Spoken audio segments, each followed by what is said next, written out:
Fresh Health Center, holistic health care for your family. Be healthy naturally.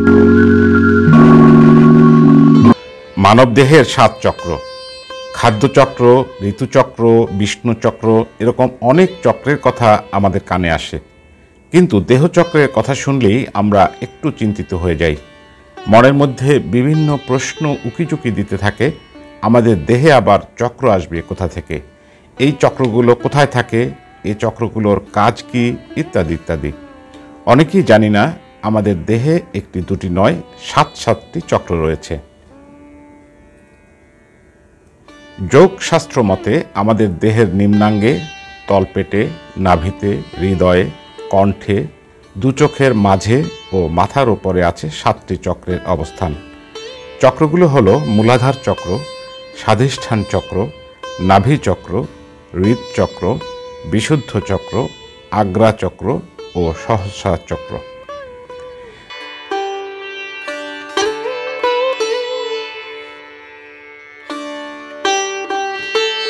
দেহ একটি রঙের বাক্সের মতো। দিব্যশক্তি শিশুর মতো এ দেহে রং তুলে নিয়ে নানা ভঙ্গিমায় খেলা করে থাকে। খেলার জন্য তার পছন্দের জায়গা চক্র। এক একটি চক্র তার কাছে এক একটি প্লেগ্রাউন্ড। খামখেয়ালিভাবে সে চক্রে চক্রে নেচে বেড়ায়। তার নৃত্যের তালে তালে আমাদের জীবন হয়ে ওঠে ছন্দময়, প্রেমময় ও আলোময়। তাই ইংরেজি হিউম্যান বিইং শব্দটি মানুষের জন্য সঠিকভাবে প্রযোজ্য। প্রতিটি চক্রের সাথে দেহের প্রতিটি অঙ্গ প্রত্যঙ্গ জড়িত। যখন যে চক্রে দিব্যশক্তি খেলা করে, তখন সে চক্রের ওপর ভালো মন্দ দু রকমের প্রভাব পড়ে। যেমন বিশুদ্ধ চক্রে খেলা করলে কথা বলার শক্তি ও গানের সুরধারা আসে। আবার সর্দি, কাশি, গলা ব্যথা ও মন খারাপও হয়ে থাকে। এভাবে একটি চক্র অন্যান্য চক্রের ওপর প্রভাব ফেলে থাকে। তবে ভয় পাওয়ার কিছু নেই, কারণ দিব্যশক্তির এই খেলার এক পর্যায়ে সব মন্দই ভালো হয়ে ওঠে। এমনকি রোগ সারানো সহ বিভিন্ন মিরাকেলও ঘটে। আসুন এবার জানা যাক সেই অজানা কাঙ্ক্ষিত চক্র বিষয়ে। মূলাধার চক্র। মূলাধার চক্র দেহের মেরুদণ্ডের শেষ প্রান্তে বা নিম্নাংশে অবস্থিত। এটিকে কুণ্ডলিনী বলে। এই চক্রের 4টি দল।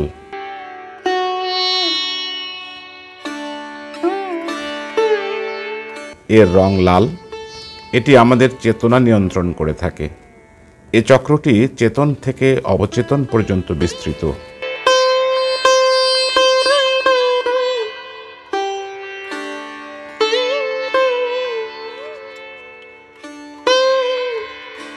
জন্ম, মৃত্যু, জরা, ব্যাধি এ 4টির নিয়ামক এ চক্র।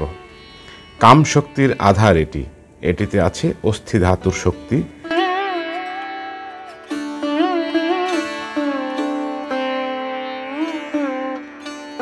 এই চক্রে দিব্য শক্তি খেলা করলে কামনা বাড়ে, জন্ম হয়, মৃত্যু হয়, রোগ হয়।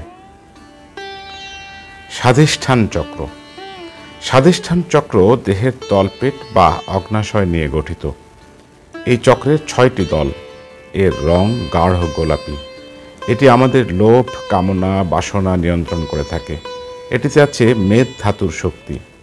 এই চক্রের দিব্য শক্তির নৃত্যে কামনা বাড়ে, বাসনা বাড়ে, লোভ বাড়ে, বমি হয়, ডায়রিয়া হয়, ভয় কাজ করে। মণিপুরী বা নাভি চক্র।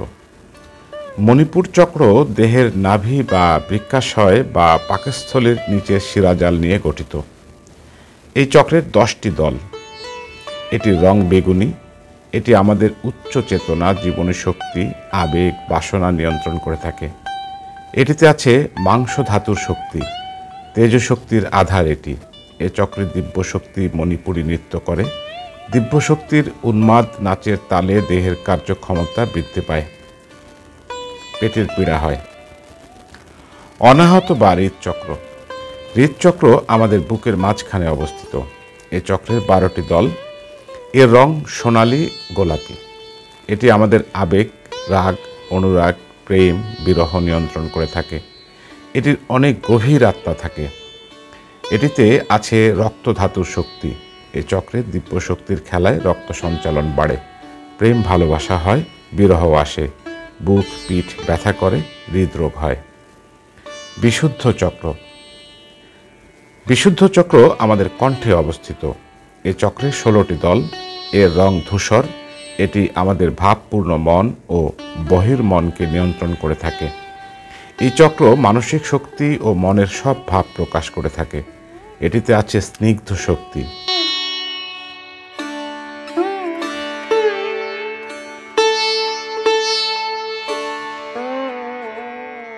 এই চক্রে শিশু খেলা করলে কথা বলার শক্তি আসে, গানের সুর আসে।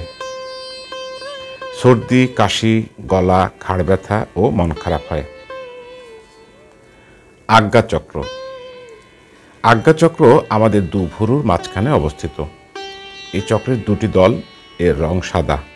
এটি আমাদের গতিময় মন, ইচ্ছা, দিব্যশক্তি, মানসিক গঠন ও মনের সব চিন্তা নিয়ন্ত্রণ করে থাকে।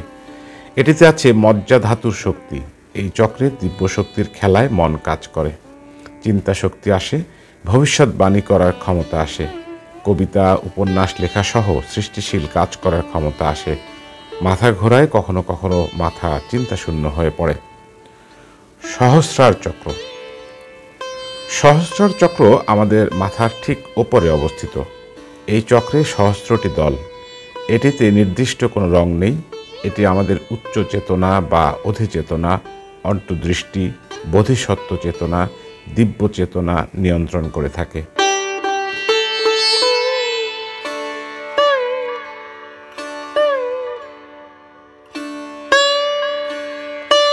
এটির 3টি অংশ আছে। সচ্চিদানন্দ, নিচ থেকে উপরে আনন্দ অংশ, এর উপরে চিৎ অংশ এবং এরও উপরে সৎ অংশ। এ চক্রে দিব্য শক্তির খেলায় দিব্য জ্ঞান আসে।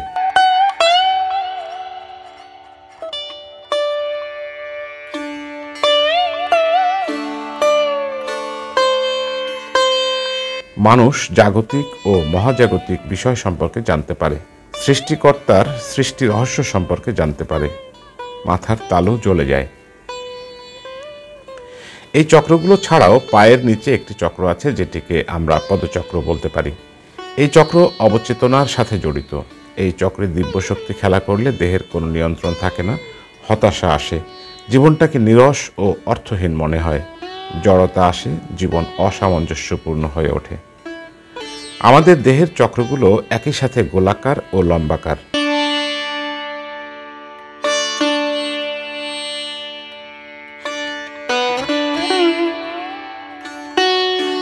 সব চক্রের কেন্দ্র হৃদয় বা অনাহত বা হৃদচক্র। চক্রগুলো সবসময় দেহের মধ্যে সক্রিয় থাকে। প্রতিটি চক্র অঙ্গাঙ্গিভাবে জড়িত। একটিতে কাজ হলে অন্যটির উপর প্রভাব পড়ে। প্রতিটি চক্র দেহের সক্রিয়তা ও নিষ্ক্রিয়তার ক্ষেত্রে গুরুত্বপূর্ণ ভূমিকা পালন করে।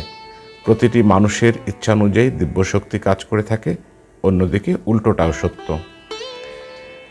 বিভিন্ন যোগী, ঋষি, সাধক সাধিকারা এই চক্রের অনুশীলন করে থাকেন। সাধারণ মানুষের পক্ষে এটি করা কঠিন। কেউ যদি নিজে নিজে এটি করতে চান করতে পারেন, কিন্তু এতে ঝুঁকি থেকে যায়। এজন্য একজন গুরু বা অভিজ্ঞ ব্যক্তির সান্নিধ্যে আসা প্রয়োজন। চক্র বুঝে খাবার খেলে শরীর মন ছন্দে থাকবে। মানবদেহের প্রতিটি চক্র ব্যালেন্সে রাখার জন্য ডায়েটের কোনো বিকল্প নেই।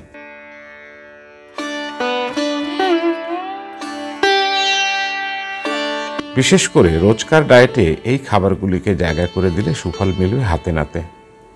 মূলাধার চক্রের জন্য আমাদের সুষুম্না কাণ্ডের নিচে থাকা মূলাধার চক্রের সঙ্গে লাল রঙের যোগ রয়েছে। তাই বেশি করে বেদানা, স্ট্রবেরি, টমেটো, বিট, আলু, পেঁয়াজ, আদা এবং হলুদ খেতে হবে। মণিপুরী চক্রের খুঁটিনাটি। ডায়াফ্রামের কাছে অবস্থিত এই চক্রের রং হলুদ এবং যোগ রয়েছে অগ্নির সাথে। তাই তো এই চক্রের শক্তি বাড়াতে পাতে রাখুন লেবু, হলুদ, ক্যাপসিকাম, ভুট্টা, কলা এবং আনারস। সবুজের ছোঁয়া লাগুক এই চক্রে। অনাহত চক্রের যোগ রয়েছে বায়ুর সাথে, রয়েছে সবুজ রঙের সঙ্গে সম্পর্ক। তাই পাতে রাখুন সবুজ শাকসবজি আর ফল। চুমুক দিতে পারেন ভেষজ চায়েও। বিশুদ্ধ চক্র আর ডায়েট। নীল রঙের সঙ্গে সম্পর্কিত এই চক্র।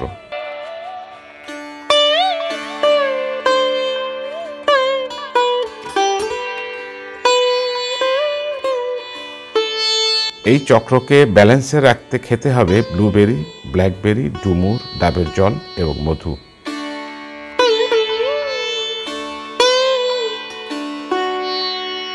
জেনে নিন আজ্ঞা চক্রের সম্পর্কে। দুই ভুরুর মাঝে অবস্থিত এই চক্র ইন্ডিগো রঙের সঙ্গে সম্পর্কিত, তাই নিয়মিত খেতে হবে বাঁধাকপি নয়তো বেগুন। সহস্রার জন্য কোন খাবার? মাথার উপরের এই চক্রের রং বেগুনি, তবে এই চক্রের সঙ্গে যোগ নেই কোনো খাবারের, তবে এর শক্তি বাড়বে নিয়মিত ধ্যান করলে।